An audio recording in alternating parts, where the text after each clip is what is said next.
A lot of people in MAGA are starting to see the end of this horrific global nightmare, which is known as the MAGA regime, which is coming to a climax because they cannot keep this group together if the strong man is frail.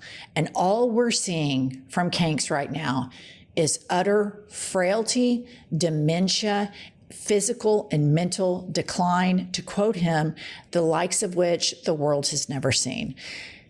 Tucker Carlson is noticing this. And Tucker Carlson, we all need to keep an eye on. He is an opportunist and he is a grifter. And he is already starting to create so much daylight between himself and this MAGA regime. I think he's probably positioning himself for a run because he knows that this cult has to go somewhere. He is already closing the curtains on Dear Leader. Play the clip. That you hope that Charlie Kirk's death won't be used by a group we now call bad actors to create a society that was the opposite of the one he worked to build. You hope that. You hope that a year from now, the turmoil we're seeing in the aftermath of his murder won't be leveraged to bring hate speech laws to this country. And trust me, if it is, if that does happen, there is never a more justified moment for civil disobedience than that, ever. And there never will be. Because if they can tell you what to say, they're telling you what to think. There is nothing they can't do to you because they don't consider you human. They don't believe you have a soul. A human being with a soul, a free man, has a right to say what he believes, not to hurt other people, but to express his views. All right, this strategy is twofold. Number one, it is self-preservation, because if he wants to have a political future after the passing of Kanks or the passing of the MAGA regime to J.D. Vance or whomever, he sees what they're trying to do. They are using a lot of, like Charlie Kirk's death, for example, as a Reichstag fire style calling to erode civil liberties. And if they concentrate power, nobody will ever be able to puncture inside of leadership. It will be kind of fixed. And it's all going to be operated by these oligarchs that own Little Smokey, the failed drag queen, J.D. Vance. But this is already happening. What Tucker Carlson is scared of right there is this consolidation of power and eroding civil liberties. And a sitting U.S. senator is already doing this. Kylie, pop up the tweet. Senator Eric Schmidt says Antifa is a well-coordinated organization with safe houses and money that is laundered internationally. This is a complete lie, not based on any evidence. This is complete propaganda for the purposes of eroding civil liberties. Moving along, you guys, this is some piping hot tea. Kylie, put up the tweet in the headline. Kash Patel reportedly clashed with a top intelligence officer over looking into the potential foreign ties of the suspected killer of Charlie Kirk. Keystone Kash has hissy fit over Charlie Kirk murder probe. This to me is an absolute bombshell. And I remember right when the murder took place that there was some discussions about out of Utah that other countries were helping with the investigation. And I thought, well, that's kind of weird. This is a domestic issue. Why do we have other countries helping us with this? And then everybody will remember that Benjamin Netanyahu went I think 6 times was the last count, saying that Israel had nothing to do with it, which is really weird thing to just go out and deny the whole time. And so obviously, the only qualification that Kash Patel had to be the head of the FBI is that he is a MAGA loyalist. And this is the thing that they've done. So they started propagandizing the deep state, the deep state, the deep state. The deep state that they're talking about are all of these civil servants, people that are like everyday Americans that have jobs in government, regardless of which administration is in power. They get a paycheck. they get their paid time off, they get their health care benefits, and they have to continue doing their job regardless of who wins and who loses. A lot of these people in Trump 1.0 were actual whistleblowers as to the double dealings and illegal things that Kanks did. In 1.0, you may remember, quote unquote, the perfect phone call.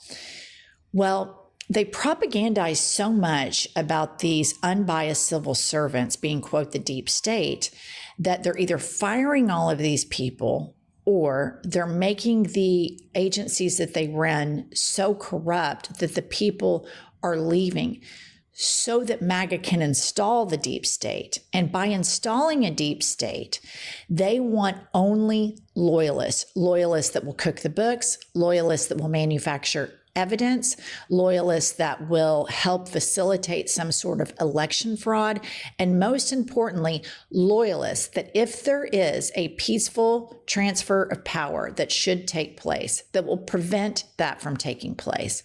And should it take place, they want loyalists in that will sabotage. Should we get that lucky that we get a peaceful transfer of power?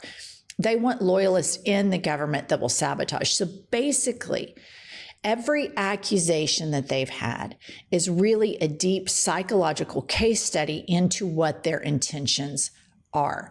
You have so many great attorneys, U.S. attorneys, you have so many FBI agents, law enforcement people that really believe in the rule of law, and they're all leaving their posts and they're getting replaced by psychopaths like Stephen Miller and like Kash Patel, who only care about power and loyalty to their frail, dementia-ridden piece of shit leader, Kanks. All right, moving along. Kylie put up this tweet. Jennifer Griffin tweets, the Pentagon has ordered the National Guard to create, quote, quick reaction forces in every state and territory by January that are trained and equipped to respond to riots and civil unrest within the U.S., per the Wall Street Journal. Ron Filipkowski retweets and says, they must expect a lot of people all over the country to be really upset about something next year.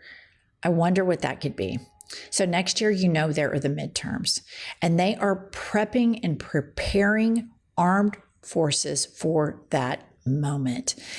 They are not fucking around. This is a moment where the fissures that are occurring in the MAGA movement, where you're seeing some Republican senators vote with Democrats to overturn tariffs, which are illegal taxation on the American public.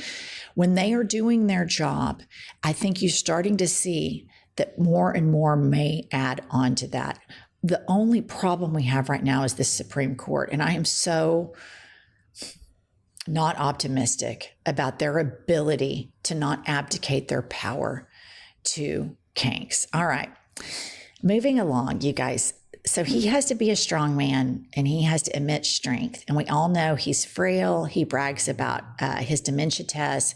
He brags about getting MRIs. He gets completely lost while the Japanese prime minister is literally babysitting him around a room. He can't even figure that out. But you also have to have some public support. And he really is underwater on everything, including immigration. So a lot of these psychopaths that are running the government right now, I'm talking about Stephen Miller and J.D. Vance, and then the dark money oligarchs behind these people. In order to keep Kanks and the cult in line, I believe they've given Kanks these arts and crafts projects because he's not intellectually curious. He doesn't like the presidential daily briefings. He doesn't like to really think things through. He likes to build things. And so he wants to build this ballroom, I guess, so he can go do his double jerk off dance, right? And so the public support behind this ballroom is so underwater, it's unbelievable. Put this up, Kylie. Aaron Blake tweets, it turns out that people are actually pretty concerned about the White House ballroom. More than half of independents disapprove strongly. The White House ballroom saga could be worse for Trump than he realizes. So it turns out that when you shut down the government and you give all of your billionaire friends a tax break and you increase taxes on the working class. And then you give Argentina $40 billion and you're bombing people with reckless abandon, breaking all sorts of laws in this complete false flag operation that they have going on in the Caribbean, where they're bombing fishermen. And then you're building, and you have the audacity to build a $300 million ballroom and just tear down the East Wing while all the other shit show of all of your narcissistic projects are going on. People don't like it. They don't like it one bit. It stinks to high heaven. All right. And lastly, I want to leave you all with this. 1 year ago, the New York Times did a full page that read, Donald Trump says he will prosecute his enemies. Check. Order mass deportations. Check. Use soldiers against citizens. Check. Abandon allies. Check. Play politics with disasters. Check. And the New York Times says, believe him. And that was 1 year ago. And he, promises made, promises delivered. This is what he campaigned on, and he is delivering it. And so right now we have to watch for these fissures within the MAGA movement, because from now to next November, amplifying these fissures and trying to get some Republicans to be what they're supposed to be, patriots, and uphold the Constitution, we have to apply all the pressure in the world with them to quit playing politics for their frail, dementia-ridden sack of shit leader and stand up for this country. And then we can fight about left versus right later. But we have to have a country in order to do that. All right, buy our book. It's called Life is a Lazy Susan of Shit Sandwiches. Pumps is traveling today, so she's not here to model the book. Subscribe to this channel, like this video, and we'll be back later with more news.